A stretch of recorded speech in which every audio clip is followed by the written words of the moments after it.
What's up, football fans? This is Big Al on this Tuesday, October 20th, 2020, and welcome to another edition of the week that was in the National Football League, as I will be going through all the scores and stats through week 6 of the 2020 regular season.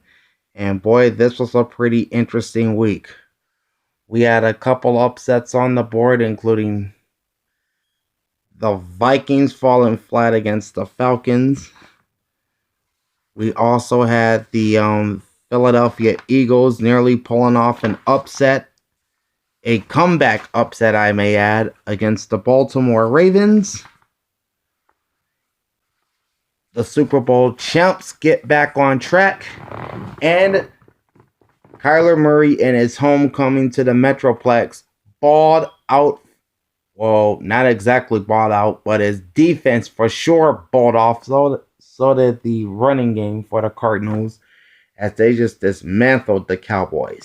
Now, before we jump into this review, make sure you smash that like button, leave a comment in the section, and subscribe to my channel. Ring the bell twice every time I go live. All right, so let's dive into the week that was in the NFL, week number 6. And there was no Thursday night football since the scheduled game between the Chiefs and Bills was moved to Monday.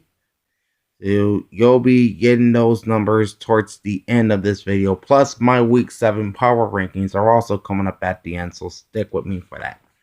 All right, so we will start with the first of the 9 early games from Sunday. Yeah, there were 9 of them. Starting off with the Atlanta Falcons at the Minnesota Vikings. The Falcons were ranked 29th in my Week 6 power rankings. The Vikings were 21st. And finally, Atlanta can erase that 0 from their win column as they go into US Bank Stadium and win 40-23. The Falcons will return home to host the Detroit Lions. More on their game in Jacksonville shortly. While the Vikings are into their bye week, we'll see them again in week 8 when they travel to Lambeau to face the Packers. Both teams sit with identical 1-5 records. All right, starting off with the Atlanta Falcons. Matt Ryan was 30 of 40, completing 75% of his passes for 371 yards with 4 touchdowns and no interceptions and a 136.6 QB rating. Ryan also had 8 additional yards on 4 rushes. Todd Gurley held to just 47 yards rushing on 20 attempts and 3 catches for 20. Julio Jones, playing this game with a hamstring injury, had 8 catches on 10 targets for 137 yards and 2 scores. Russell Gage, 4 receptions, 4 targets for 65 yards. Calvin Ridley, 6 catches on 7 targets for 61 yards and a touchdown.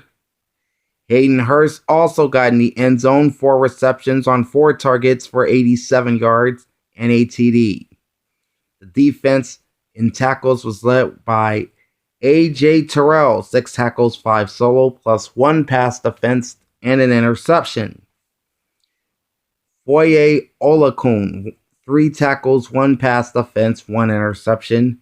And Deion Jones had 1 tackle, 3 passes defense, 1 interception. And Keanu Neal had 5 tackles, 4 solo.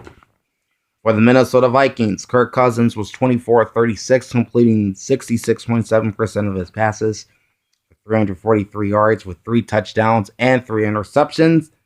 Quarterback rating dipped to 90.4. Alexander Matheson in as the starting running back for the injured Dalvin Cook. Well, he was very ineffective. 10 rushes, 26 yards, and 1 single catch for 4 yards. Not held in check was rookie wide receiver Justin Jefferson. 9 catches for 166 yards and 2 touchdowns. Hopefully you had him on your fantasy team. Irv Smith Jr., 4 receptions for 55 yards Adam Thielen, 3 catches on 5 targets for 51 yards and a score. Eric Kendricks adds another 12 tackles to his season total, 10 of those solo tackles. Cameron Dantzler had 9 tackles, 7 solo. And then Jeff Gladney, 7 tackles, 6 solo, and 1 forced fumble. All right, the Atlanta Falcons had 462 yards of offense on 77 total plays. They had 40 pass plays totaling 363 yards and 37 run plays totaling 99. Average yards per play and even 6 yards per pop. The Vikings had 365 yards of offense, and they ran 49 plays. 36 pass plays for 333 yards, and only 13 run plays for 32 yards. But they averaged a cool 7.45 yards per play. First downs favored Atlanta in this game, 24-19. Third down conversions, 9 of 17 for the Falcons. That's 52.9%. 3 for 10 for the Vikings. That's 30%. And in fourth down conversions, the Falcons were a perfect 3 for 3, while Minnesota was 1 for 2. Falcons defense had 29 tackles, 9 solo, with 1 sack, no forced fumbles, 7 passes defensed, 3 interceptions, and no touchdowns. Minnesota Vikings defense recorded 59 tackles, 34 solo, with 2 sacks, 2 forced fumbles, 2 passes defense, no interceptions, and no touchdowns. The Falcons were flagged 5 times for 25 yards. Vikings 3 for 30 yards. Time of possession, a 2-1 advantage to Atlanta. The Falcons held the ball for 40 minutes and 7 seconds, and this makes them ball hawks, which is a team that possesses the ball for at least 35 minutes in a game. And with the Falcons over 40, that makes them ball hawks. The Vikings' time of possession was 19 minutes and 53 seconds. Closing line was the Vikings -4, margin was 17. Over-under at close, 53 points. The two teams combined to score 63, so this game finished over the total. The Falcons and Vikings combined for 827 yards on 126 offensive plays, averaging 6.56 yards per play by the two teams combined. I picked the Vikings to win 28-20, so I'll take that ding on my record. That's 0-1 for the week, and my 22nd straight-up loss of the season, and my 43rd loss against the spread, as I also picked Minnesota to cover the 4 points, but they failed, losing by quite a few more than that. All right, next up, the Baltimore Ravens at the Philadelphia Eagles. And there's some injury news I got to tell you about the Eagles here in just a sec. I mean, what else is new? Baltimore was number 5 in my Week 6 power rankings. Philly was 23rd. The Eagles, who were getting blown out in the first half, made a game of it after halftime, but ultimately fall short, falling to the Ravens 30-28. Baltimore ups its record to 5-1 as they head into the bye week. We'll see them on November 1st as they'll face off with the arch-rival Pittsburgh Steelers, possibly for AFC North supremacy on November 1st. The Eagles, there will be a quick turnaround for them. They get the New York Giants at Lincoln Financial Field on Thursday. Philly is now 1-4-1 here in 2020. Lamar Jackson, 16 of 27, cleaned 59.3% of his passes for 186 yards with 1 touchdown and no picks, and a 92.5 quarterback rating. But man, he ran all over that Philly run defense, which is usually good. 9 rushes, 108 yards, and a rushing touchdown. Gus Edwards, 14 rushes, I should say, for 26 yards and a touchdown. Rookie running back J.K. Dobbins, 9 rushes, 28 yards, and an additional yard on 2 catches. Marquise Hollywood Brown, 4 receptions, 59 yards on 6 targets. Nick Boyle, 3 receptions, 31 yards on 3 targets. And then Devin DuVernay, 3 receptions, 31 yards. Marlon Humphreys led the Ravens defense with 8 tackles, 1 sack, 1 forced fumble, and 1 pass defense. And he had 6 tackles, 5 solo from LJ Fort, 4 tackles, 3 solo, and a whopping 3 sacks from Calais Campbell. And then Deshaun Elliott had 1 tackle, 2 forces defense, or 2 forced fumbles, I should say, and 1 pass defense. Carson Wentz for the Eagles was 21 of 40, completing just 52.5% of his passes for 213 yards. He does throw 2 touchdowns, but the good news is he didn't throw an interception in this game. He had an 84.7 quarterback rating. Wentz also had 5 rushes for 49 yards and a rushing touchdown. Jalen Hurts, who was brought in for 1 play, he completed his 1 pass for 2 yards and had a 79.2 QB rating. He also carried the ball twice for 23 yards. Miles Sanders, 9 rushes for 118 yards. He left the game. I forgot what injury he had, but looks like he may be going on the IR. He'll certainly miss Thursday's game with the Giants, and they missed a couple more. Travis Fulgham, 6 catches, 75 yards, and a touchdown. John Hightower had 1 catch for 50 yards. Zach Ertz, 4 receptions, 33 yards on 10 targets. He left this game with a foot injury. He is on injured reserve and will miss upwards of a month. So looking at the Eagles' schedule, they play the Giants twice in that span, and Ertz will not be on the field for either of those games, nor for the Week 8 Sunday night divisional clash with the Cowboys. I think the earliest he can return is possibly Week 11 when the Eagles travel to Cleveland, or maybe even the Monday nighter in Week 12 against Seattle. Nathan Gary led Philadelphia's defense with 7 tackles, 5 solo, 1 pass defense. Brandon Graham, 5 tackles, 4 solo with 2 sacks.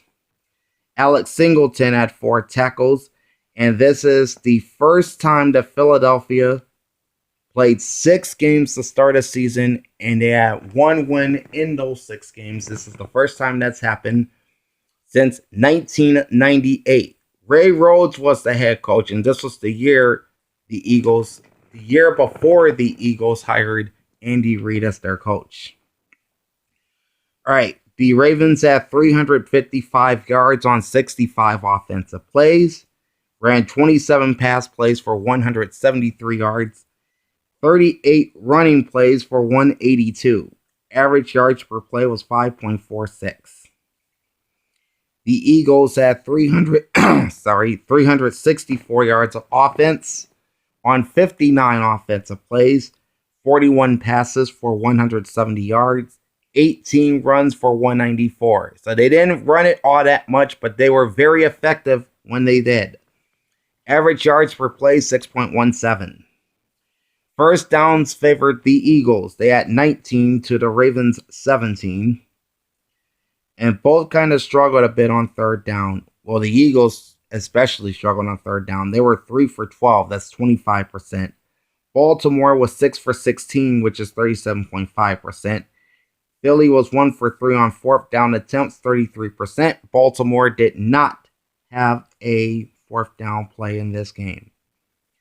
The Ravens defense had 42 tackles, 31 solo tackles, 6 sacks on Carson Wentz, 4 forced fumbles. Yeah, you heard me, 4 forced fumbles, 5 passes defense, no interceptions, and no touchdowns. Philly's defense clocked 50 tackles, 27 solo with 3 sacks on Lamar Jackson, 2 forced fumbles, 4 passes defense, and no interceptions or touchdowns. So if you look at all the forced fumbles in this game, in which there were 6 in total, both teams had troubles securing the football. Meanwhile, the Ravens, they were rocked hard by the penalty flag. They were penalized 12 times for 132 yards, whereas the Eagles were flagged only 3 times for 20. The Baltimore Ravens become our second ball hawks of week 6 as they held the ball for 36 minutes and 30 seconds, while the Eagles possessed for 23 minutes and 30 seconds. Closing line was Baltimore minus 10. Margin ended up being 2 points. Over under in this game is 46. Total points was 58, finishing over the OU total. Two teams combined for 719 yards, 124 offensive plays, and a 5.80 average yards per play combined by both teams. Picked Baltimore to win straight up 31-21. That's my first straight up win of the week, 56th of the year. But I do lose this game because I picked Baltimore to cover the 10 points, and they won by only a deuce. So now I'm 0-2 ATS this week, and that's my 44th ATS loss this year. Moving on to the Chicago Bears at the Carolina Panthers. Bears number 16 in my Week 6 power rankings. The Panthers a spot ahead of them at 15. And it was the road team getting the job done this week, winning 23-16. How about the Chicago Bears? They're 5-1. And next up, they play the Rams in Los Angeles on Monday Night Football. While the Carolina Panthers fall to 3-3, their 3-game win streak comes to an end. And next up, they'll face Drew Brees and the Saints Sunday in the Superdome. Nick Foles was 23 of 39, completing 59% of his passes for 198 yards, 1 touchdown, 1 interception, quarterback rating of 70.2. Foles also had 4 yards on 5 rushes, and he also scored a rushing TD. David Montgomery, 19 rushes, 58 yards, 4 receptions for 39. So nearly 100 yards for David Montgomery. Allen Robinson, the second, 5 receptions for 53 yards. Darnell Mooney, 3 catches, 36 yards. Jimmy Graham, 5 receptions, 34 yards. And then Cole Kmet, 2 receptions, 20 yards in his first NFL touchdown. Roquan Smith blessed Chicago's defense with 7 tackles, 2 solo with 1 pass defense. Danny Trevathan, 6 tackles, 2 solo. And then Buster Skrine, spelled Skrine, had 4 tackles, 3 solo. For the Carolina Panthers, Teddy Bridgewater, not effective. 16 of 29, completing just 55.2% of his passes for 216 yards. With no touchdowns and 2 interceptions, and a woeful 50.4 quarterback rating. But he did run the ball when he had 248 yards on 8 rushes. Mike Davis was limited to 52 rushing yards on 18 carries. He scores a touchdown. He also added 3 more yards on 2 catches. DJ Moore, 5 receptions, 93 yards on 11 targets. Robbie Anderson, 4 receptions, 77 yards on 5 targets. Trenton Cannon, 2 receptions, 15 yards. Trey Boston led Carolina's defense with 5 tackles, 2 solo tackles, 1 pass defense. Shaq Thompson, 4 tackles, 2 solo. And then Jeremy Chen had 4 tackles, 3 solo, with 2 passes defensed and 1 interception. Chicago Bears offense wrapped up with 261 yards. They ran 64 offensive plays, 39 pass plays equaling 198 yards, 25 runs for only 63. Average yards per play was 4.08. The Panthers had 303 yards of offense on 58 offensive plays, and the run and pass was distributed evenly. 29 passes for 191 yards, and 29 runs for 112. Average yards per play is 5.22. First downs favored Carolina, 23-22. Third down conversions The Bears were hitting theirs 7 of 14 for 50%. No fourth down attempts. Carolina, terrible with their third downs. 3 of 13. That's 23.1%. And 1 for 2 on fourth down. Chicago's defense at 37 tackles, 3 solo with 4 sacks on Teddy Bridgewater. 1 forced fumble, 5 passes defense, 2 interceptions, and no touchdowns. The Carolina defense at 36 tackles, 14 solo with no sacks, no forced fumbles, 8 passes defense, 3 of those coming from Rasul Douglas, 1 interception, and no touchdowns. Both were heavily penalized in this game. Chicago had 10 penalties for 92 yards, Carolina 8 for 69. Time of possession favors the Panthers 31 minutes and 6 seconds versus 28 minutes 54 seconds for the Bears. Closing line was Carolina -2, margin was 7 points. Over under at close 45.5. Total points was 39, so this game finished under the total by just a bit. Two teams combined for 564 yards and 122 offensive plays, averaging 4.62 yards per play. I picked the Bears to win straight up 24-21, and I also picked them to cover the 2-point spread of Carolina, which they do, winning by 7. So I got wins both straight up and against the spread in this game. All right. Off we go to Indianapolis as the Colts, fresh off of their loss to the Browns last week, they return home to host Joe Burrow and the Cincinnati Bengals. Indianapolis came in at number 17 in my Week 6 power rankings, Cincinnati 24. And the Colts get back on track, but they have to come back to do it. Down 21-0 at one point, they come back to win 31-27. Colts go into the bye with a 4-2 record, and they will face the Lions in Detroit when they return in Week 8. The Bengals drop to 1-4-1, and they will host the aforementioned Cleveland Browns on Sunday. All right, let's start off with Indianapolis. Phillip Rivers, 29 of 44, completed 65.9% of his passes, 371 yards, with 3 touchdowns and 1 interception, and a 105.4 quarterback rating. Jonathan Taylor, 12 rushes, 60 yards, 4 receptions for 55 on 4 targets, so he finishes with over 100 yards of offense. Marcus Johnson, 5 receptions for 108 on 8 targets. Trey Burton, 4 receptions, 58 yards, and a touchdown catch on 5 targets. He also had a 1-yard rushing touchdown in this game. So Trey Burton found the end zone twice for the Colts. Zach Pascal, 4 catches, 54 yards, and a touchdown on 7 targets. Jack Doyle, 3 receptions, 29 yards, and a TD on 3 targets.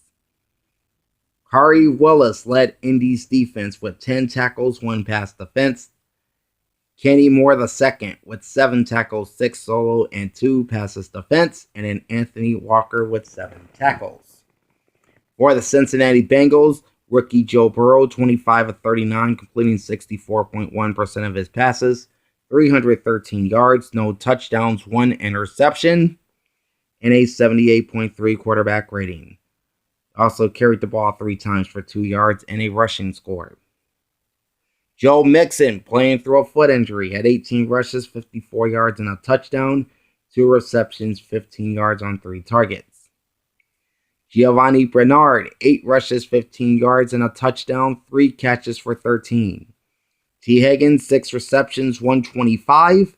A.J. Green, 8 receptions for 96 on 11 targets. He was playing with a hamstring injury. He was listed as questionable, I think, going into Wednesday, but they labeled him good to go for this game. Tyler Boyd, 5 receptions, 54 yards on 8 targets, and a 25-yard run. Von Bell led the Cincinnati defense with 9 tackles, 1 pass defense. Xavier Williams, 3 tackles, 2 solo, and 1 sack.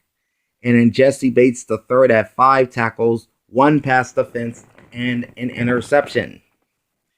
Indianapolis Colts offense racked up 430 yards, ran 59 plays, 44 passes for 371 yards, 15 runs for just 59. Average yards per play was 7.29.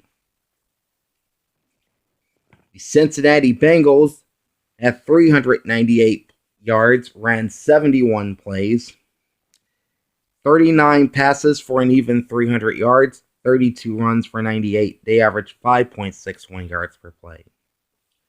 First downs favored the Colts 23-22. Third down conversions both were pretty good. The Colts 7 of 11, 63.6%. That's exceptional. Cincinnati 8 for 17, 47.1%. Not too shabby. The Colts did not have a fourth down play. Cincinnati converted on both of their fourth down attempts. The Colts defense, 59 tackles, 48 solo with 2 sacks, 1 forced fumble, 11 passes defense. That's right, 11. 1 interception and no touchdowns. The Bengals defense at 42 tackles, 38 solo with 1 sack, no forced fumbles, 3 passes defense, 1 interception and no touchdowns. Both teams were penalized 6 times. Colts amassed 55 penalty yards. The Bengals only 20. Time of possession favored Cincinnati in this one. 34 minutes, 28 seconds for the Bengals. 25 minutes, 32 seconds for the Colts. Closing line was Indy -7. Margin was 4 points. Over-under at close, 46.5. Total points was 58, so this game finishes over the total. The two offenses combined to run 130 plays, total 828 yards, averaging 6.37 yards per play. I picked the Colts to win straight up 31-16. So that makes me 3-1 straight up in my picks this week. And against the spread, I took the loss because I also picked the Colts to cover the 7 points, but they only won by 4. So Cincinnati gets the cover as the road dog, and I lose this pick. All right. The Cleveland Browns, who of course came off that win at home against the Colts, they traveled into Heinz Field to face the Pittsburgh Steelers. Steelers are playing like a juggernaut right now. And this is one of 3 games on the Week 6 schedule where both teams involved are ranked in my top 10 in my power rankings, as the case is here, as the Steelers came in at number 2 and the Browns came in at number 9. Well, the Browns did not play like they were the number 9 team in the league, as they were dominated by the Steelers 38-7. Steelers off to their first 5-0 start since 1979. They're off to Nashville next week to face the Titans. While the Browns fall to 4-2, they have their Buckeye State showdown with the Bengals next week in Cincinnati. It's the first of 2 meetings between the... In fact, I think it's the second meeting between the in-state rivals. All right, start off with the Steelers. Ben Roethlisberger was 14 of 22, completed 63.6% of his passes, 162 yards, 1 touchdown, no interceptions, and a 100.9 quarterback rating, plus 3 rushes for 5 yards. All right, Mason Rudolph came in and threw a 6-yard pass and recorded a 91.7 QB rating. James Conner, 20 rushes, 101 yards, and a touchdown, and a 1-yard catch. Benny Snell Jr., 6 rushes, 17 yards, and a rushing touchdown, and a 4-yard catch. Of course, Chase Claypool, who had that breakout game against Philadelphia last week with the 4 TDs, added 74 yards on 4 receptions and 7 yards on 2 rushes and a touchdown on the ground this week. James Washington, 4 receptions on 7 targets for 68 yards and a TD. Cameron Hayward paced Pittsburgh's defense with 6 tackles, 4 solo.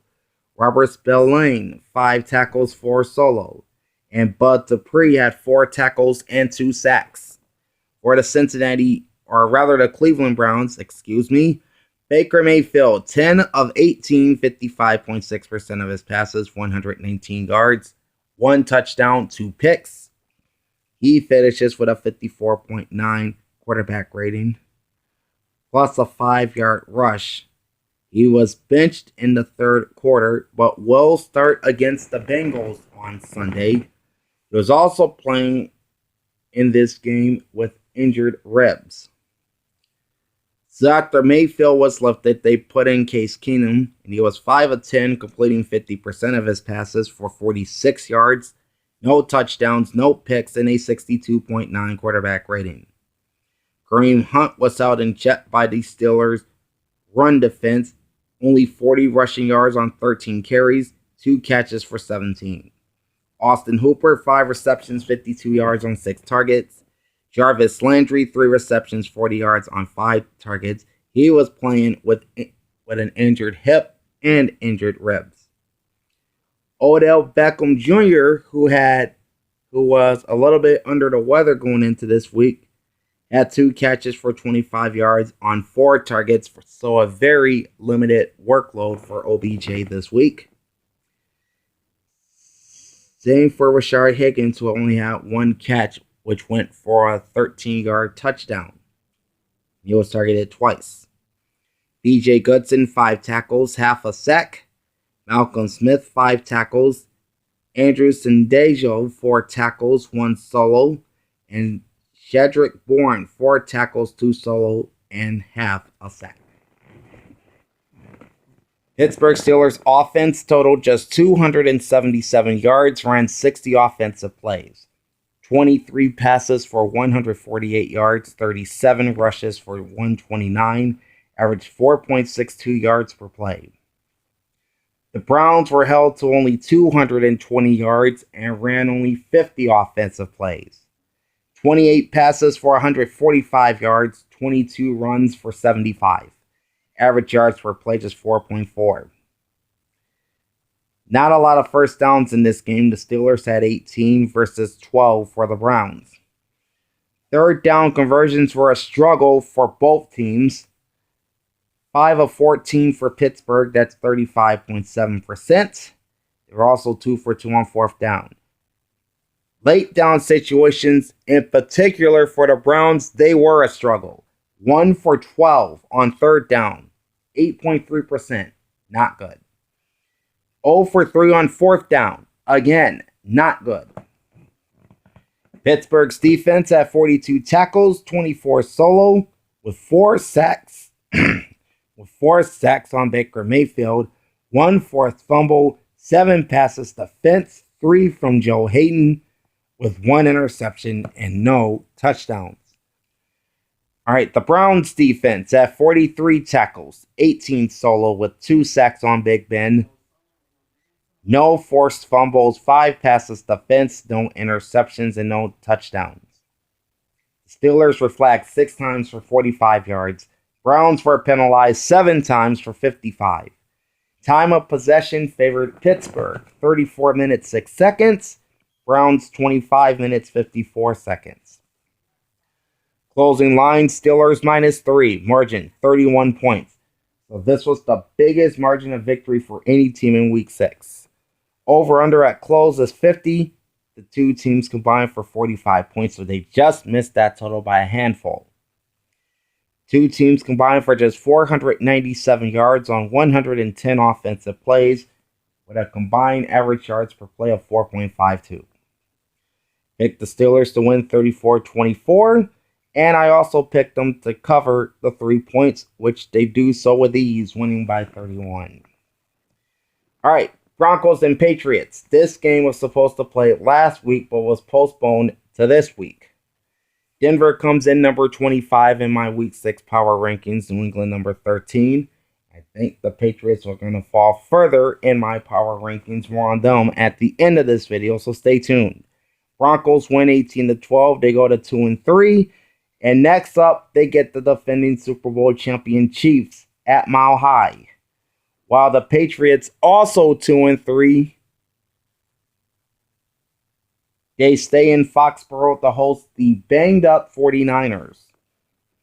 All right, the only good news for the...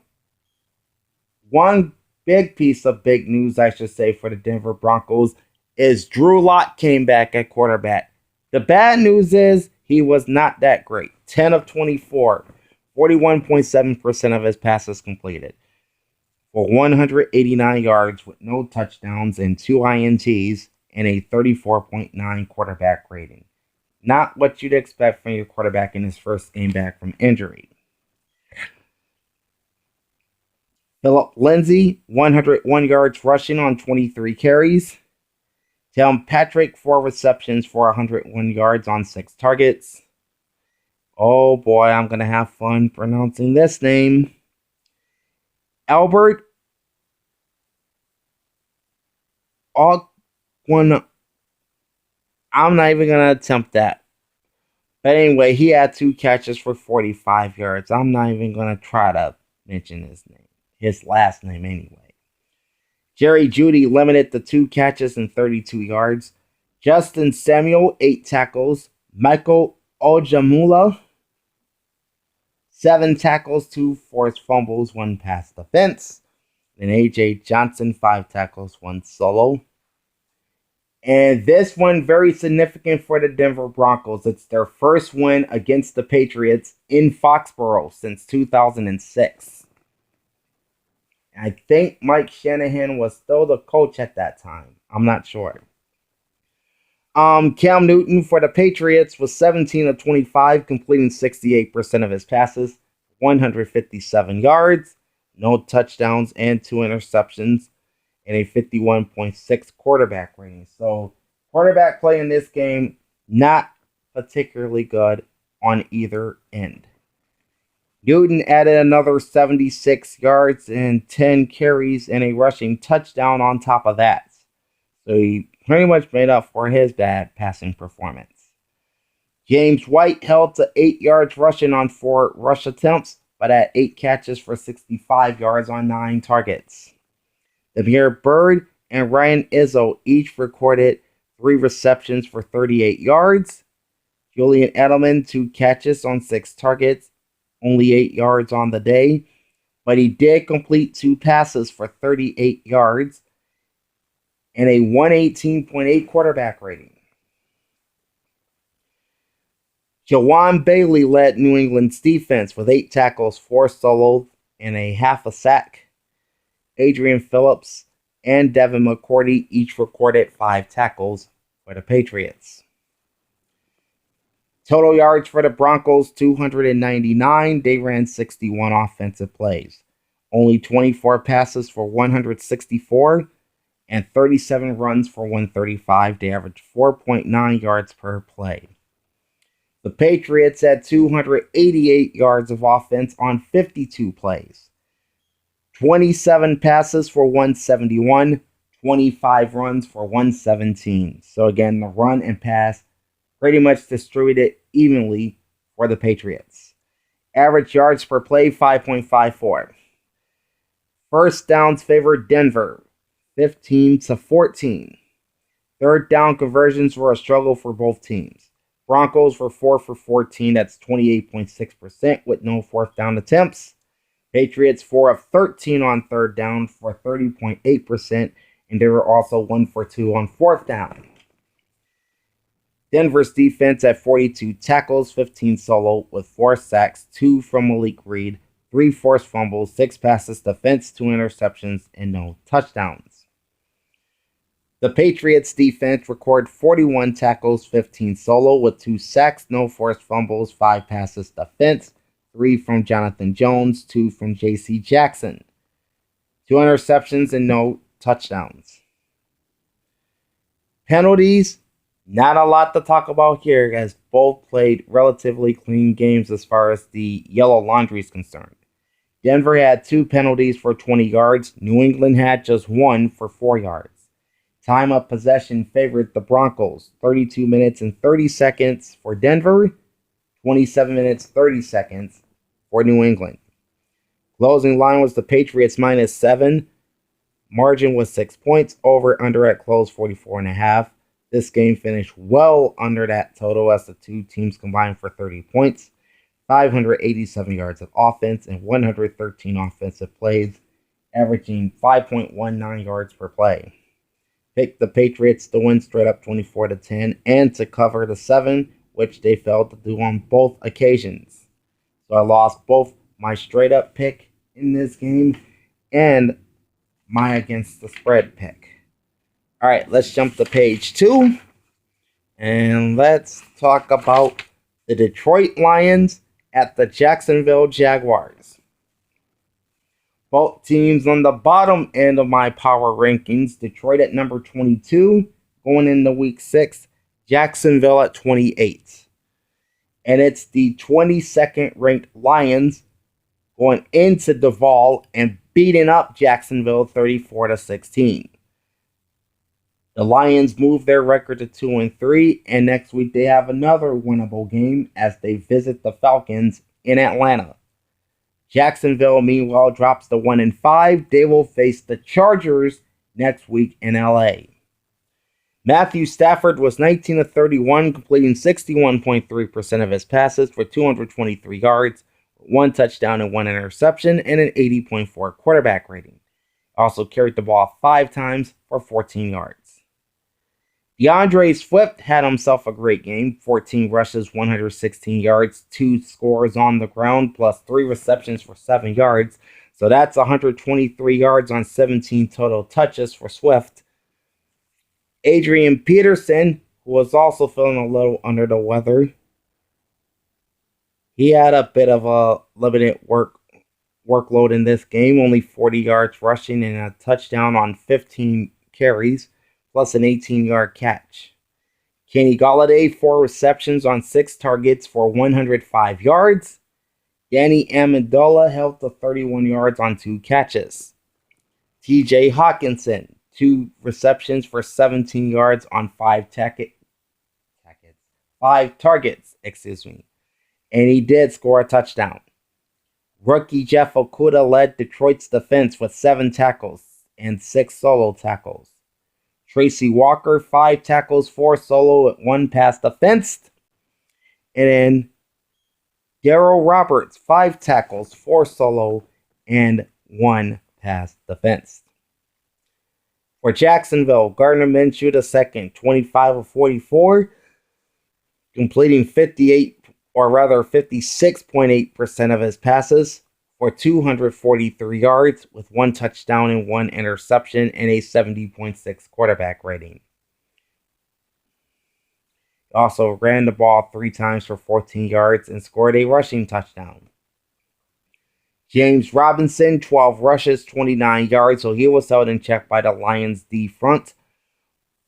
4 receptions, 24 yards, and a touchdown catch. Keelan Cole, despite not getting into the end zone, he had a pretty good game. 6 catches on 9 targets for 143.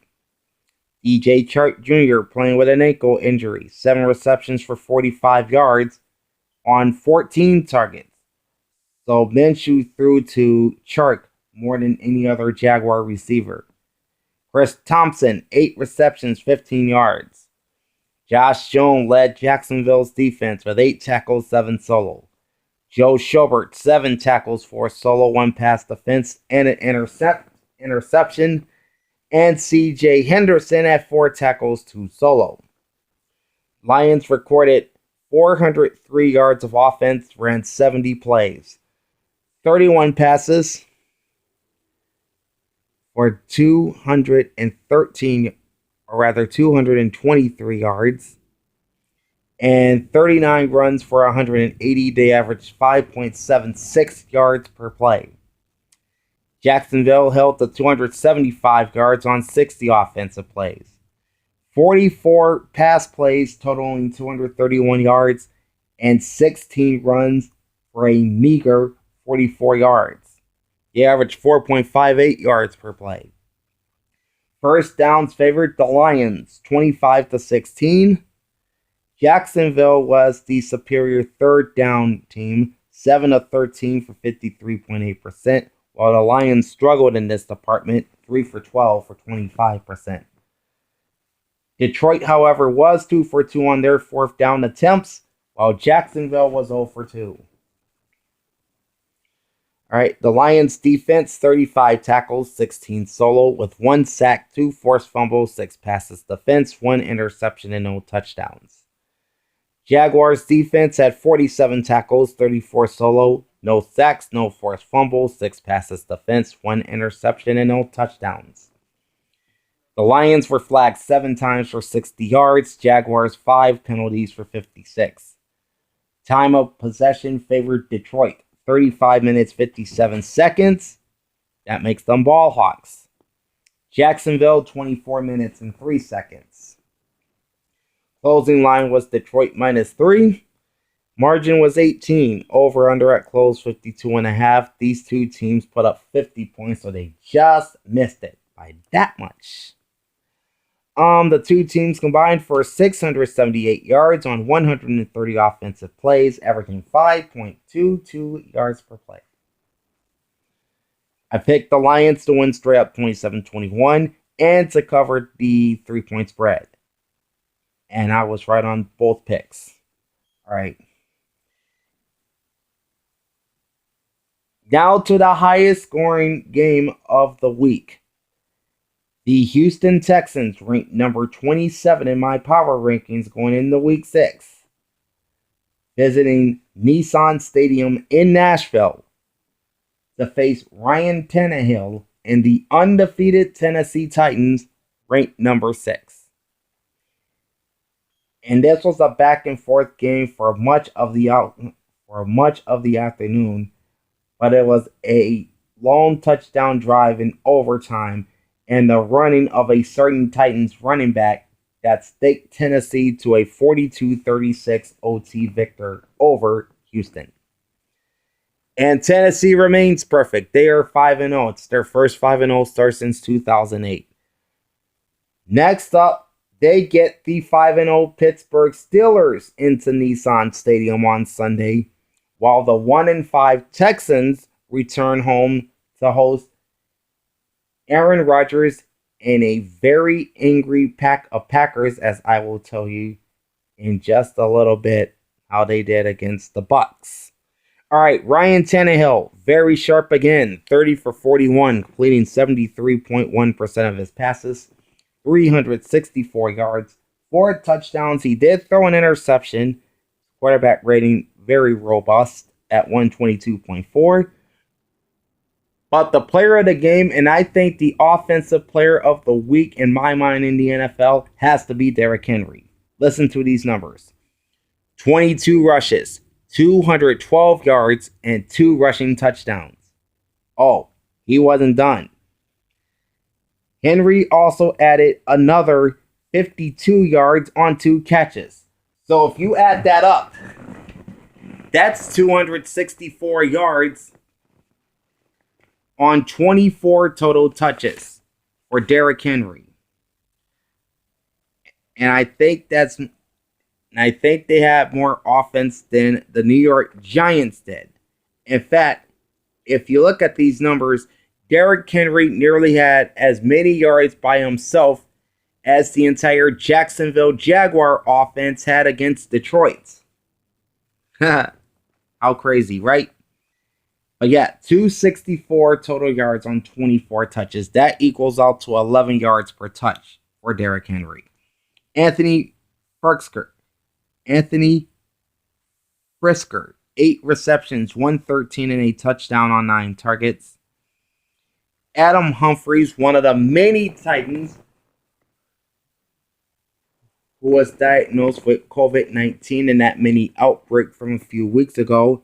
He played in his first game since, had 6 catches for 64 yards and a TD on 6 targets. A.J. Brown, playing with a knee injury, had 5 catches for 57 yards and 2 scores on 7 targets. Malcolm Butler led Tennessee's defense with 8 tackles and 1 pass defense. Kevin Byard, 6 tackles, 4 solo. Kenny Vaccaro, 5 tackles, 2 solo, 1 pass defense. For the Houston Texans, Deshaun Watson was 28 of 37, completing 75.7% of his passes for 335 yards, 4 touchdowns, and unlike Tannehill, he didn't throw a pick. His quarterback rating was a solid 138.9. Watson also had 26 additional rush yards on 4 carries. David Johnson kind of had a quiet day, 57 yards and a touchdown on 19 rushes and a 12-yard catch. Will Fuller V, 6 receptions on 11 targets for 123 and a TD. Darren Fells, 6 catches, 85 yards and a TD on 7 targets. Brandon Cooks, 9 catches, 68 yards and a touchdown on 9 targets. Randall Cobb, 3 catches, 17 yards and a touchdown on 4 targets. P.J. Hall led Houston's defense with 7 tackles. Tyrell Adams, 6 tackles, 4 solo with 1 sack and 2 passes defense. And then Brandon Roby, 6 tackles, 5 solo, 2 passes defense, and 1 interception. Tennessee Titans offense, 601 yards, 601 on 68 offensive plays. 41 passes for 338, and how about these rushing numbers? 27 for 263. So again, that's 27 run plays by the Tennessee Titans, and they totaled 263 yards. That's 9.7 yards per run, folks. Average yards per play, very good, 8.84. Houston Texans, 412 yards on 65 plays. 38 passes for 320, 27 runs for 92. They averaged 6.34 yards per play. So truth be told, neither team had trouble moving the football. First downs favored Tennessee, 31-25. Both teams did well on third down conversions. Titans were slightly better, 6 of 10 for 60%. Texans 7 of 14 for 50%. Houston was also a perfect 3 for 3 on fourth downs, whereas Tennessee didn't attempt a fourth down. The Titans defense had 53 tackles, 33 solo with 2 sacks, no forced fumbles, 2 passes defense, no interceptions, and no touchdowns. Texans defense, 51 tackles, 34 solo with 2 sacks, 1 forced fumble, that coming from J.J. Watt. 6 passes defense, 1 interception, and no touchdowns. Titans were penalized 7 times for 73 yards. And Houston was flagged 4 times for 46. Time of possession, razor thin, advantage Titans by just 10 seconds. They held the ball 31 minutes 50 seconds, where the Texans had it for 31 minutes and 40 seconds. Closing line, Tennessee minus 3.5. Margin was 6. Over under at the end was 52 points. The two combined for 78 points, 1,013 yards of offense, 133 offensive plays, averaging 7.62 yards per play combined by the two teams. And obviously with the 78 points, this game finished well over the 52 total. I picked Tennessee to win 26-20, and I also picked them to cover that 3.5 point spread, and I won both those picks. And then the final of the early games from Sunday, the Washington No Names, number 30 in my Week 6 power rankings, traveled to the Meadowlands to face the 31st ranked New York Football Giants. And it's the home team winning this one, going away 20-19. Well, very little time for the Giants to celebrate this one. They're off to Philadelphia to play the Eagles on Thursday night, while Washington returns to the nation's capital to host the Dallas Cowboys. Both teams have 1-5 records, matching 1-5 records. Daniel Jones for the Giants, efficient when he needed to be. 12 for 19, completed 63.2% of his passes, 112 yards, 1 touchdown, 1 interception, and a 74.9 quarterback rating, plus 7 rushes for 74 yards. Devonta Freeman, 18 rushes, 61 yards. Darius Slayton, playing with a foot injury and a concussion, had 2 catches on 4 targets for 41 yards and a score. Evan Ingram limited to 30 yards on 2 catches and 3 targets. Caden Smith, 3 receptions, 15 yards. Blake Martinez led New York's defense with 8 tackles, 2 solo. Logan Ryan, 8 tackles, 1 sack, 1 pass defense. And Tay Crowder, 6 tackles, 2 solo. For the Washington football team, Kyle Allen, 31 of 42, completed 73.8% of his passes, so he was pretty effective. 280 yards, 2 touchdowns, 1 interception, and a 97.3 quarterback rating, plus 2 rushes for 8 yards. J.D. McKissick, 8 rushes, 41 yards, 6 receptions, 43, so he nearly hit the century mark in total yards in this game. Dontrell Inman, 5 receptions, 45 yards. Terry McLaurin, back to being Scary Terry. 7 receptions, 74 yards on 12 targets. Logan Thomas, 3 receptions, 42 yards, and a touchdown on 4 targets. And then Kim Sims caught a 22-yard touchdown. Cole Holcomb led Washington's D with 5 tackles, 4 solo. Deron Payne, 4 tackles, 3 solo, 1 pass defense. DeShazer Everett, 3 tackles and 1 pass defense. New York Giants offense totaled 240 yards, only 45 offensive plays run. Only 19 passes for 108 yards and 26 runs for 132. Now, 108 is how many yards of offense total Washington had last week in their loss to LA. Average yards per play for New York, 5.33 yards. For the Washington football team, 337 yards of offense on 66 plays. 42 passes for 251 yards, 24 runs for 86. They average 5.11 yards per play. First downs favored Washington, 24-16, and both teams were hitting their third downs. New York, 7 of 11 for 63.3 or 63.6%. I take that back, 63.6%.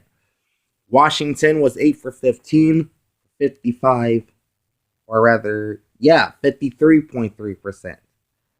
No fourth down attempts for the Giants. Washington, 2 for 2 on their fourth down tries. New York's defense at 43 tackles, only 4 solo tackles, 3 sacks, 1 forced fumble, 4 passes defense, 1 interception, and no touchdowns. Washington's defense at 32 tackles, 19 solo with 1 sack, no forced fumbles, 4 passes defense, 1 interception, and no touchdowns. Giants had 4 penalties for 30 yards. Washington 8 penalties for 50. Time of possession favors Washington, 33 minutes 30 seconds versus 26 minutes and 30 seconds for the New York Giants. Closing line was New York -2. Margin was 1 point. Over-under at close 42, and these two teams nearly got there at 39 points. They combined for 577 yards on 111 offensive plays, averaging 5.2 yards per play. And again, this game finished under the 42 total. I picked New York to win 24-17, so there's another straight-up win and another win against the spread, as I also had them covering the 2 points. All right. There are only 2 late games on the Sunday card. The first one was the New York Football Jets, a.k.a. the NFL's dumpster fire.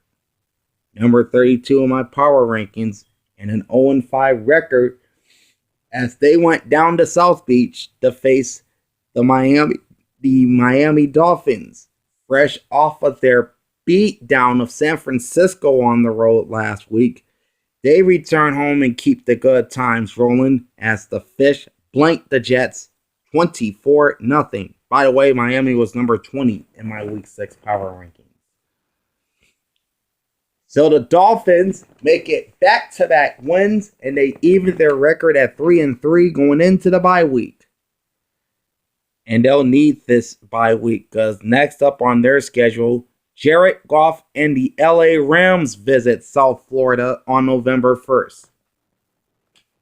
Meanwhile, the beat goes on in a bad way For the New York Jets, they are now 0-6, second time in franchise history. They opened 0-6, and it gets no easier. The division rival Buffalo Bills, who beat the Jets in Week 1, they're coming to the Meadowlands on Sunday. Ryan Fitzpatrick for the Miami Dolphins, again looking like Fitz magic. 18 of 27, clean 66.7% of his passes for 191 yards with 3 touchdowns. And he did throw a couple interceptions, so that hurts his quarterback rating, which is still pretty good at 93.3. He also had 1 run for 4 yards. And how about this, folks? Tua Tagovailoa. This is the rookie quarterback from Alabama, the 5th overall pick in the 2020 draft. He made his NFL debut and completed his first 2 passes for 9 yards and registered an 85.4 quarterback rating. Welcome to the NFL, Tua Tagovailoa.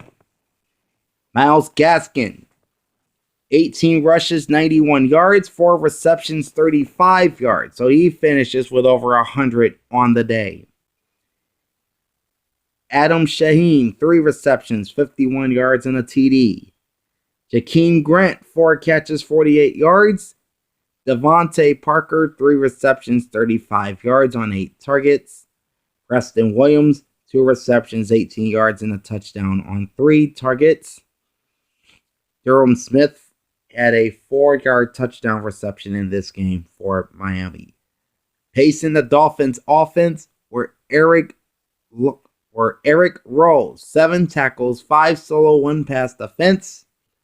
Nick Needham, 4 tackles, 1 solo. And Emmanuel Ogbah, 3 tackles, 1 solo, and 2 sacks. As for the Jets, not much to talk about here. Joe Flacco making his 2nd straight start for the injured Sam Darnold. He was 21 of 44, completed just 47.7% of his passes for 186 yards with no touchdowns and 1 interception. His quarterback rating, 50. That's it, 50. Frank Gore, 11 rushes, 46 yards, 4 receptions for 24. Rashard Perriman, playing with an ankle injury, had 4 catches for 62 yards on 8 targets. Jamison Crowder held to 48 yards on 7 receptions. He was targeted 13 times. Braxton Berrios had 1 catch, which went for 18 yards. Avery Williamson led the Jets defense with 11 tackles. Neville Hewitt, 5 tackles, 3 solo. And then Brian Poole had 3 tackles, 2 passes defensed, and 1 interception. The Dolphins offense recorded 302 yards and ran 54 offensive plays. 29 passes for 192, 25 runs for 110, average yards per play 5.59. New York Jets offense 263 yards on 66 offensive plays. 44 passes for 148, 22 runs for 115. Average yards per play 3.98. So the Jets did not even register 4 yards per play on offense. First downs favored Miami 18-13. Third downs were a struggle for both teams. Dolphins just 1 for 9, 11.1%, and no 4th down attempts. Jets 2 for 17 on 3rd down, that's 11.8%. And 2 for 3 on 4th down, 66.7%. Dolphins defense at 40 tackles, 20 solo with 3 sacks, no forced fumbles, 9 passes defense, 1 interception, no touchdowns. Jets defense 44 tackles, 23 solo, 2 sacks, no forced fumbles, 4 passes defense, 2 interceptions, and no touchdowns. The Dolphins were flagged 5 times for 25 yards. New York 7 penalties for 80. Time of possession favored the Jets, 31 minutes and 55 seconds. Dolphins 28 minutes and 5 seconds. Closing line was Miami, minus 8.5. Margin was 24. Over under 46.5 total points, 24, all scored by the Dolphins, which means this game finished under the total. Two teams combined for 120 offensive plays and 565 yards. Average yards per play by both teams, 4.71. I picked Miami to win this game straight up 28-13, and I picked them to cover the 8.5 points, doing so winning by 24 points and shutting the Jets out in the process. All right, the last of the late games was what ESPN's Chris Berman referred to back in the days of NFL primetime in, say, 1994. The Bay of Pigs. The Green Bay Packers, my new number one team in the Week 6 power rankings, traveled down the Raymond James Stadium in Tampa to face the GOAT Tom Brady and the 8th-ranked Tampa Bay Buccaneers. And boy, did Tampa Bay take the Packers to the woodshed. They obliterate the Pack 38-10. Ouch. Buccaneers go to 4-2 on the season. They are off to Sin City to face the Raiders on Sunday Night Football, while the Packers fall from the unbeaten ranks, and they fall hard. They're 4-1, and they're going to be an angry football team once they step off that plane in Houston to play the Texans on Sunday. Just forewarning you, Houston Texans fans, Aaron Rodgers is coming to your city, and he is going to be very, very mad. Watch out. Okay, Tom Brady, 17 of 27, completing 63% of his passes for 166 yards, 2 touchdowns, no interceptions, and a 104.9 quarterback rating. Ronald Jones II had a solid game, 23 rushes for 113 and 2 rushing touchdowns, 2 receptions for 8 more yards. Rob Gronkowski, yes, Gronk getting more involved in this offense. He's now the starting tight end for the injured O.J. Howard, who's out for the season. Gronk had 5 catches for 78 yards on 8 targets, and he also scored a touchdown. Chris Godwin battling a hamstring problem, 5 catches, 48 yards on 7 targets.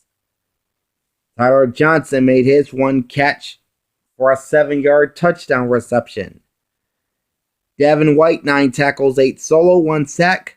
Lavonte David, 6 tackles, 4 solo, 1.5 sacks. Carlton Davis III, playing with an ab injury, had 5 tackles, 4 solo, and 4 passes defensed. Jason Pierre-Paul, 2 tackles, 1.5 sacks, 1 forced fumble. Looking like the JPP we saw play for the Giants. James Dean, 1 tackle, 1 pass defense, 1 interception, and a 32. And that interception was, of course, returned 32 yards for a touchdown in the second quarter. So that's their defensive score. For the Green Bay Packers, bad day at the office.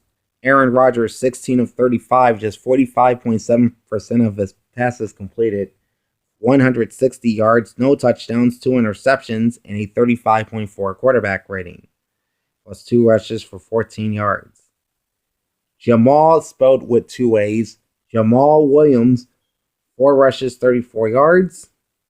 Aaron Jones, 10 rushes, only 15 yards, but he did score a touchdown. Caught 3 passes on 5 targets for 26.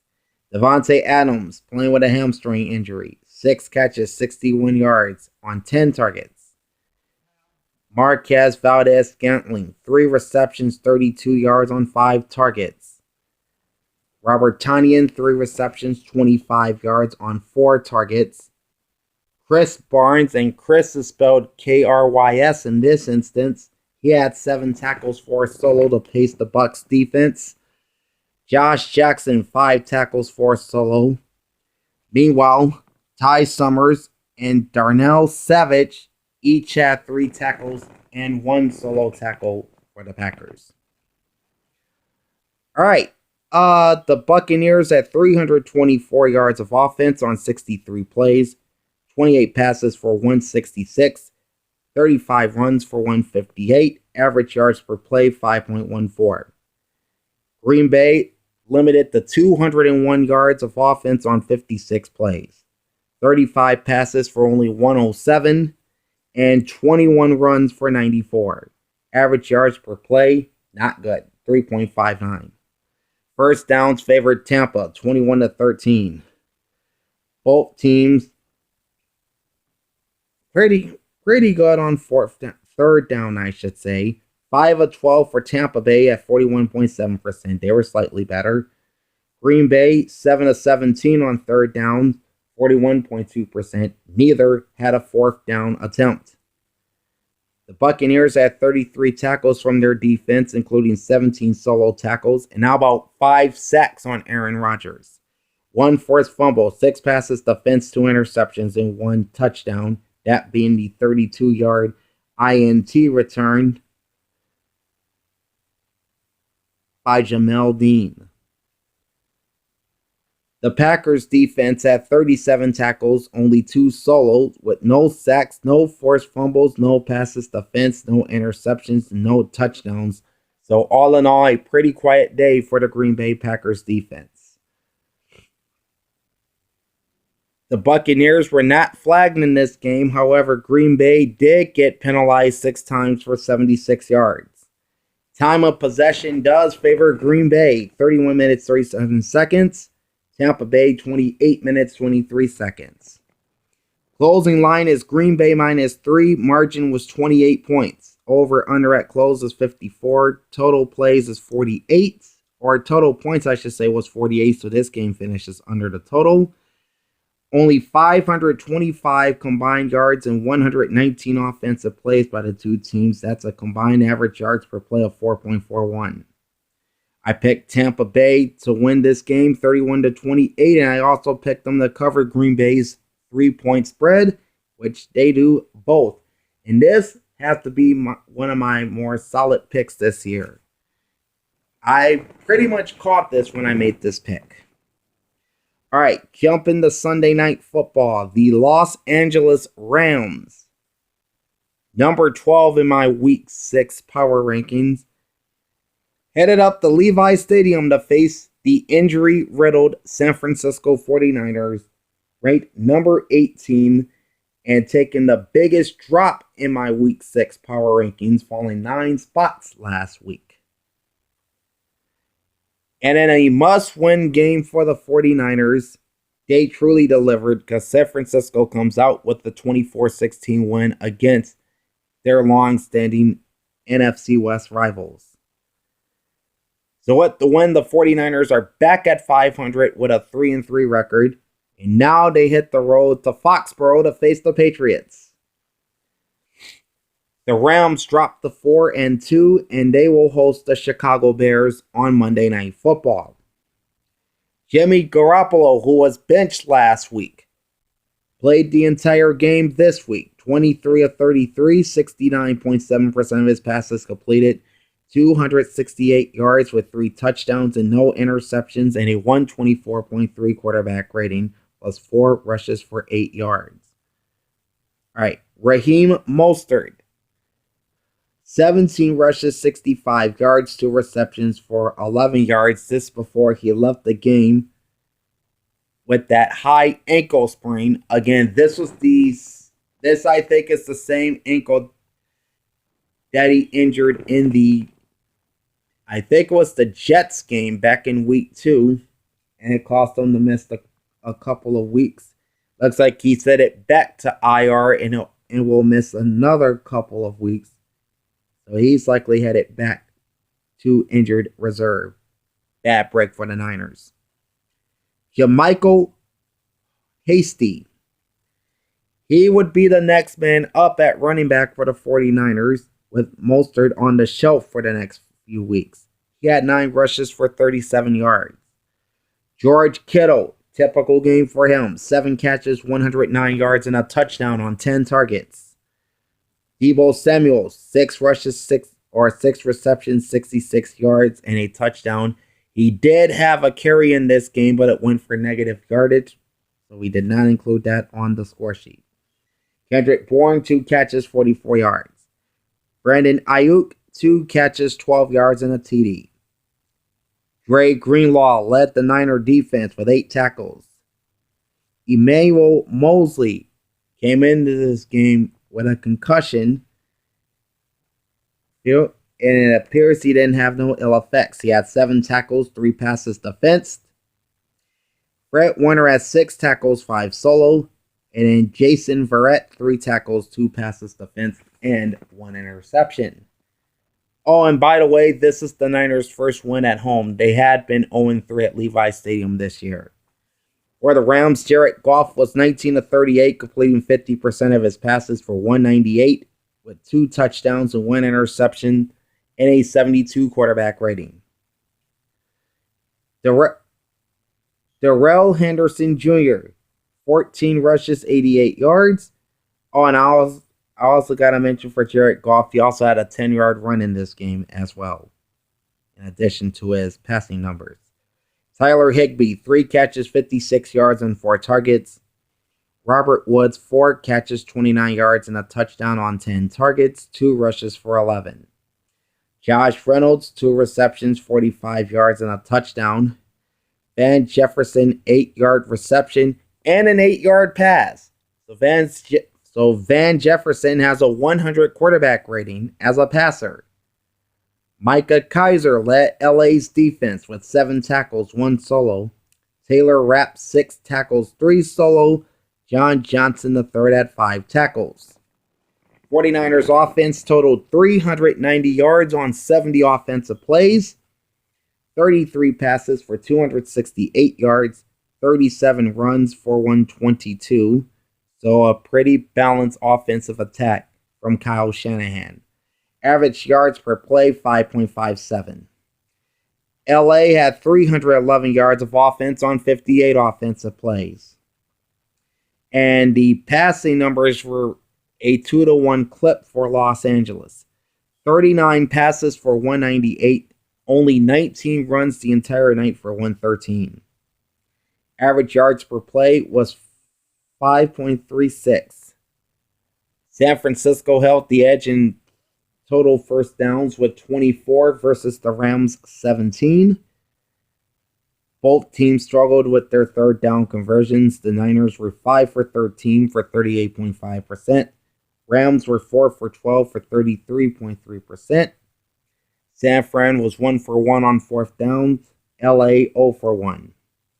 Niners defense recorded 40 tackles, 35 solo tackles, no sacks or forced fumbles, 9 passes defense, 1 interception, and no touchdowns. The LA Rams defense had 45 tackles, 15 solo, no sacks or forced fumbles, 2 passes defensed, no interceptions or touchdowns. San Francisco was flagged 7 times for 63 yards. The Rams were flagged 6 times for 34. Time of possession favored the 49ers at 37 minutes and 55 seconds. That makes them ball hawks. They're the 5th team to reach ball hawk status this week. The Rams held the ball for just 22 minutes and 5 seconds. Closing line was Los Angeles, -2, margin 8 points, over under at close 51. The 2 teams combined for 40 points, finishing under the total. 701 offensive yards on 128 plays, and average yards per play combined of 5.48 yards. I picked LA to win this game 31-27, and I also picked them to cover, so I lost both those picks. Now we're down to the final two games on the final page, and both of these games were played yesterday. All right, first, the defending Super Bowl champion Kansas City Chiefs, fresh off of last week's loss to the Raiders, which saw them relinquish the number 1 spot in my power rankings. They fell to number 3 as a result. Visiting Orchard Park to face the Buffalo Bills, who 6 nights earlier got demolished by the Titans in Nashville, and fall to number 10 in my Week 6 power rankings. Well, it looks like the Bills are going to fall further because the Chiefs are back in the win column with a 26-17 victory over the Bills. Kansas City improves to 5-1. They are off to Denver to face the division rival Broncos on Sunday, while the 4-2 Bills back-to-back losses after a 4-0 start. They go to the Meadowlands to face the Jets for the second time this season. Remember, the Bills beat the Jets in Buffalo in the season opener. All right, Patrick Mahomes, looking like Patrick Mahomes. 21 of 26, completing 80.8% of his passes for 225 yards with 2 touchdowns, no interceptions, and a 128.4 quarterback rating, 10 rushes for 36 yards. How about the rookie running back from LSU, Clyde Edwards-Helaire? Monster game for him. 26 rushes for 161 and 4 catches for an additional 8 yards. So that's a 169 yard game for the rookie. Well done. Darrell Williams, 6 rushes, 26 yards, and a rushing TD and a 15-yard catch. Tyreek Hill, 3 catches, 20 yards. Demarcus Robinson paced all Kansas City receivers with 5 receptions for 69 yards on 6 targets. How about Travis Kelce? 5 catches, 65 yards, and 2 scores. Ryan Pringle, 2 catches for 46 yards. Leading the KC defense was Damian Wilson, 6 tackles, 5 solo. Bashaud Breeland, 4 tackles, 3 solo. And Daniel Sorensen had 2 tackles, 1 pass defense, and 1 interception. For the Buffalo Bills, Josh Allen did not have a good game. And I think it's the second week in a row we can say that. 14-27, completing 51.9% of his passes, 122 yards with 2 touchdowns and 1 interception, and a 73.4 quarterback rating, plus 42 additional yards on 8 rushes. Devin Singletary held to just 32 rushing yards on 10 attempts and a 13-yard catch. Stephon Diggs, 6 catches, 46 yards, and a touchdown on 8 targets. Cole Beasley, 4 receptions, 45 yards on 7 targets. Jordan Poyer, 9 tackles, 8 solo, leading the Buffalo defense. Tremaine Edmonds, 8 tackles, 4 solo, and Taron Johnson at 8 tackles. Kansas City Chiefs offense put up 466 yards, ran 72 offensive plays. Only 26 passes for 221 yards, so Patrick Mahomes did not throw it around the yard all that much. But boy, did they run it. Like Chris Brown, they ran it. 46 rushes for 245 yards. Average yards per play, a crisp 6.47 yards. A crisp 6.47 yards per play. Buffalo's offense held to only 206 yards on 50 plays. 27 passes for 122, as again, Josh Allen did not have a good night throwing the ball. And 23 runs for 84 yards. Average yards per play, only 4.12. First downs favored the Chiefs, 27-20. Third down conversions, no problem for the Chiefs. And a little bit of a problem for Buffalo. The Chiefs were 9 for 14 at 64.3%, 1 for 1 on 4th down. Buffalo on 3rd down was 4 for 9 for 44.4%. 4th down conversions, they had none. Chiefs defense at 32 tackles, 18 solo with no sacks, no forced fumbles, 4 passes defense, 1 interception, no touchdowns. Bills defense at 60 tackles, 36 solo, 1 sack, 1 forced fumble, 1 pass defense, no interceptions, no touchdowns. Kansas City was flagged 8 times for 68 yards. Buffalo, 4 penalties for 39. Time of possession favored the champs. 37 minutes, 45 seconds for the Chiefs. That makes them Ball Hawks. And this is actually the 5th of the Ball Hawks this week. Buffalo Bills, 22 minutes and 15 seconds time of possession. That's it. Closing line, Chiefs minus 5.5. Margin was 9 points. Over under at close, 55. Total points scored, 43. So this game finishes under the total. They had 672 combined yards on 122 offensive plays, averaging 5.51 yards per play. I picked KC to win this game 34-26 and to cover the spread, and I won both those picks. And that brings us to our regularly scheduled Monday night matchup. The Arizona Cardinals at the Dallas Cowboys. Arizona ranked 14th in my Week 6 power rankings. Dallas 11th. And it was all big red in this one as Arizona goes into Jerry World and dismantle the Cowboys to the tune of 38-10. Arizona's off to a 4-2 start, and they better pull up their big boy pants again, because into State Farm Stadium on Sunday is Russell Wilson and the undefeated Seahawks, fresh off a bye week. The Dallas Cowboys fall to 2-4. They're off to DC to face the Washington No-Names. Let's start with the Cardinals. Kyler Murray really did not have a good night throwing the football, if you ask me. Just 9 of 24, only 37.5% of his passes. Only 9 completions the entire night. 188 yards. He does throw 2 touchdowns to no interceptions and finish with a 93.8 passer rating. But this is where this kid shines, and that's running the ball. 10 rushes, 74 yards, and another rushing touchdown. So this makes 9 passing touchdowns and 5 rushing touchdowns for the second-year quarterback from Oklahoma. Kenyon Drake went off in this game. 20 rushes, 164 yards, and 2 touchdowns. The second of them being a 69-yarder that kept the scoring. Christian Kirk, 2 catches, 86 yards, and 2 touchdowns on 3 targets.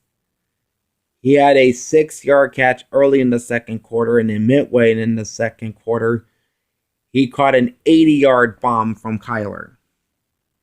Pretty awesome.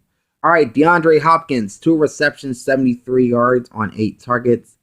Larry Fitzgerald's streak of consecutive games with at least 1 catch continues. He had 3 receptions on 4 targets for 22 yards.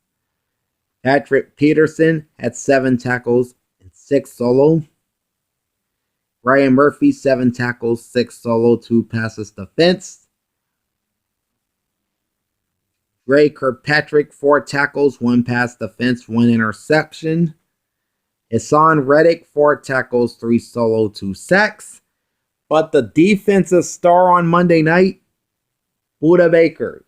This boy was all over those Cowboys last night, or Monday night, I should say. 7 tackles, 1 sack, 1 forced fumble, 1 pass defense, and 1 interception. Yeah, Budda was a busy man Monday night.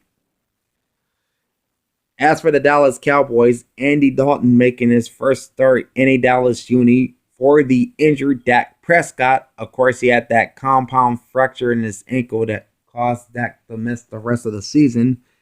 Dalton was 34 of 54, completing 63% of his passes for 266 yards with 1 touchdown and 2 interceptions and a 65.8 quarterback rating, plus 2 rushes for just 4 yards. So yeah, 270 yards of offense. Ezekiel Elliott, he had struggles all night against this Cardinal front. Only 49 rush yards on 12 carries and 8 receptions for 31 yards. And word of note on Ezekiel Elliott, he fumbled the ball twice in the second quarter, and both led to Cardinal touchdowns. Amari Cooper, 7 receptions on 10 targets for 79 yards. And Dallas's only touchdown of the night. That came in garbage time in the fourth quarter. Rookie CeeDee Lamb had 7 catches for 64 yards. Dalton Schultz had 4 receptions for 35 yards on 5 targets. Jalen Smith led the Dallas defense with 7 tackles, 4 solo. Donovan Wilson, 7 tackles, 5 solo. And Xavier Woods had 3 tackles. Right, the Arizona Cardinals offense rolled up 438 yards, ran only 59 offensive plays Just 24 passes for 177. And how about 32 runs for 261 against the Dallas Cowboys? They crisp 8.2 yards per run against the Cowboys on Monday night. That's very impressive. Average yards per play, even more impressive, 7.42. Dallas's offense had 344 yards. They ran 81 plays. 54 pass plays totaling 247 yards. And 27 rushes for 97. Average yards per play, 4.25. First downs do favor the Cowboys, 27-22. Both teams pretty good on third down, especially the Cardinals. They were 7 of 13, 53.8%. Dallas 6 of 15 for 40%. And both teams perfect on their fourth down attempts. Arizona was 1 for 1, Dallas 3 for 3. The Cardinal defense had 58 tackles, 41 solo tackles, 3 sacks, including a pair, as I mentioned, by Hassan Reddick, 2 forced fumbles, 1 from Baker, the other from Phillips, 7 passes defense, 2 interceptions, no touchdowns. The Cowboys defense had 32 tackles, 9 solo tackles, 1 sack, no forced fumbles, 2 passes defense, no interceptions, no touchdowns. The Cardinals were flagged 7 times for 43 yards. Dallas was flagged 6 times for 36 yards. And time of possession favored the home team. 33 minutes and 37 seconds for the Cowboys. Just 26 minutes, 23 seconds for Arizona. Closing line, Dallas -1.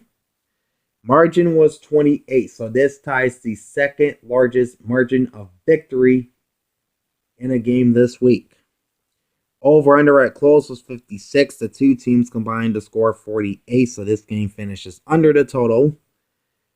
Two teams combined for 140 offensive plays, total 782 yards, and a combined average yards per play of 5.59.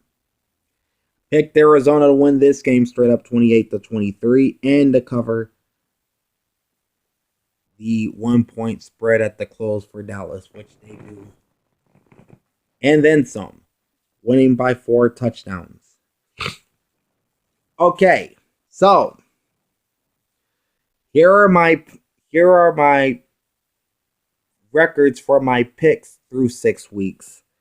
I went 11-3 in my straight up picks. That's 78.6%. So that's awesome.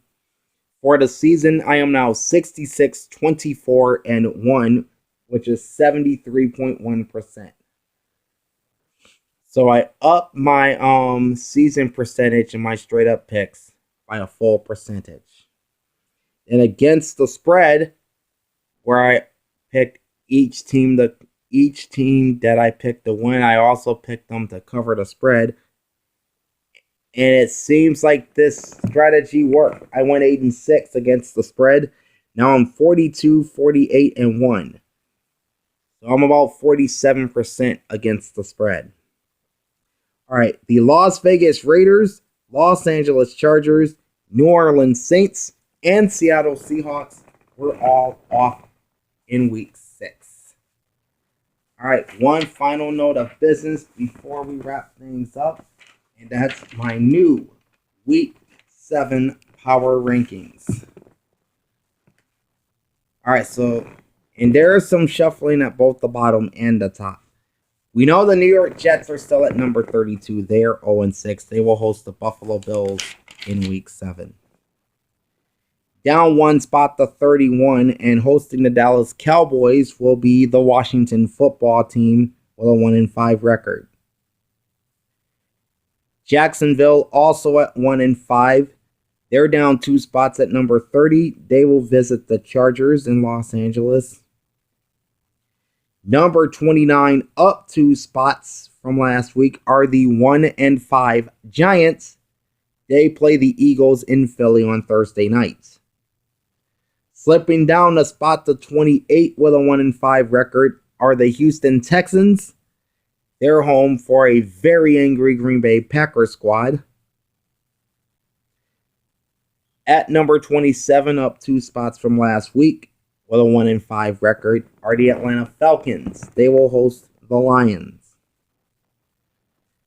Holding steady at number 26, as they were one of the 4 teams off in week 6, are the 1-4 Los Angeles Chargers. They will host the Jacksonville Jaguars. So someone will get their second win of the season in this game, just as they will in the Giants-Eagles game.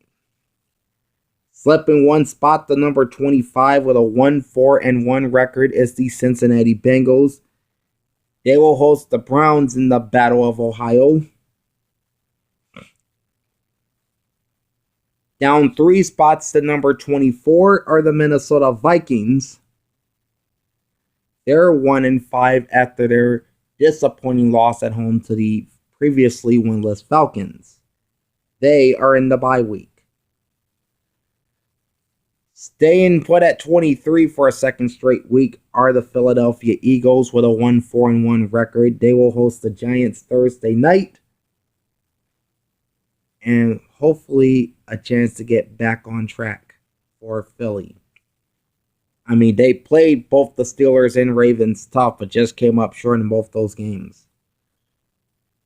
Up 3 spots to number 22 at a 2-5 record, or rather a 2-3 record, are the Denver Broncos. They get the Super Bowl champion Chiefs in Denver this week.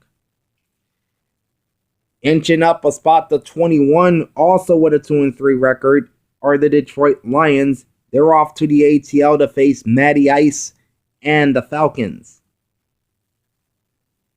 After a 3-game win streak, the Carolina Panthers fall 5 spots back to number 20. They are 3-3, and they're off to the Superdome to face the Saints in an NFC South clash. Dropping 6 spots to number 19 are the 2-3 New England Patriots. Next up, they will host the reigning NFC champion San Francisco 49ers in Foxborough. Number 18 is one of 3 teams that have our biggest drop on this week's power rankings, and that's the Dallas Cowboys. Fresh off of Monday night's 38-10 demolition at the hands of the Cardinals, Dallas plummets 7 spots to number 18. Hopefully they can get back on track as they visit the Washington football team in D.C. this week. Moving up 3 spots to number 17 are the Miami Dolphins, 3-3 entering their bye week. The second team with the biggest drop on our rankings are the Cleveland Browns at 4-2. They fall 7 spots to number 16. They travel to Cincinnati in the Battle of Ohio against the Bengals. Up 4 spots to number 15 and a 4-2 record are the Indianapolis Colts. They are in the bye week. Falling 4 spots to number 14 and dropping 9 spots over the last 2 weeks are the Buffalo Bills. They are 4-2, and they get the New York Jets on Sunday in New York. So what better time for a bounce back? All right, the San Francisco 49ers, who had our biggest drop in our Week 6 power rankings, nearly gained all of those spots back as they moved up 5 spots to number 13. They go into New England with a 3-3 record. And despite the loss to the 49ers, the Los Angeles Rams will hold steady at number 12. They have a 4-2 record, and they get the Chicago Bears on Monday night. All right. Our next 2 teams have the biggest jumps in this week's power rankings. As the 3-2 Las Vegas Raiders and the aforementioned 5-1 Chicago Bears both jump 6 spots to numbers 11 and 10 respectively. Raiders at 11 will host Tampa Bay on Sunday Night Football, while the 10th ranked Bears travel to LA to face the Rams on Monday night. But the Bears are not the only team that jumped into the top 10, as did the Arizona Cardinals. The 4-2 Birds, led by quarterback Kyler Murray and head coach Cliff Kingsbury, jumped 5 spots to number 9, and they get another big test as they welcome Russell Wilson and the Seahawks to State Farm Stadium this Sunday. And then the third and final team that has the biggest drop in our power rankings is last week's number 1, the Green Bay Packers, tumbling 7 spots down to number 8 after that very bad road loss in Tampa. They are now 4-1, and as I said, the Packers will be a little bit angry as they go into Houston to play the Texans on Sunday, so watch out. All right, the aforementioned Buccaneers are up 1 spot to number 7. They're at 4-2. They play on Sunday night in Vegas. At number 6, coming out the bye with a 3-2 record, are the New Orleans Saints. They get the Carolina Panthers and Teddy Bridgewater next week. Of course, Bridgewater filled in for Drew Brees for 5 games last year and led the Saints to a perfect record. And now he's back in New Orleans as a member of the Panthers. Interesting how the Superdome crowd will greet Teddy Bridgewater. We'll see. Baltimore Ravens at 5-1 hold steady at number 5. They are in the bye week. And then at number 4, jumping 2 spots from last week, are the Tennessee Titans. One of 3 unbeatens left in the NFL. They are 5-0. They will host one of those unbeatens, the Pittsburgh Steelers. And I'll tell you where they land in just a moment. As I said, there is a new number 1. The Seattle Seahawks at 5-0, and also coming off the bye, they're up a spot to number 3. They visit the desert to play the Cardinals. Up 1 spot to number 2 are the 5-1 and defending Super Bowl champion Kansas City Chiefs, who are off to Denver this week to face the Broncos. So that means my new number 1 in my Week 7 power rankings are the 5-0 Pittsburgh Steelers. First 5-0 start since 1979. And from what I heard, 79 was a pretty good year. The Steelers are off to Nashville to face the 5-0 Tennessee Titans in what I designate as my game of the week. So, that's the week that was in the National Football League, as we just took a look at every game in Week 6 of the 2020 season. And my latest power rankings for Week 7 with the Pittsburgh Steelers becoming the 3rd team in as many weeks to claim the top spots. All right, that is it for this week. Like, comment, and subscribe to my channel. Ring the bell twice every time I drop a live vid. Big Al signing off. Enjoy the pigskin, and I will catch you either tomorrow or early Thursday for the Week 7 preview. Catch y'all later. Until then, peace out.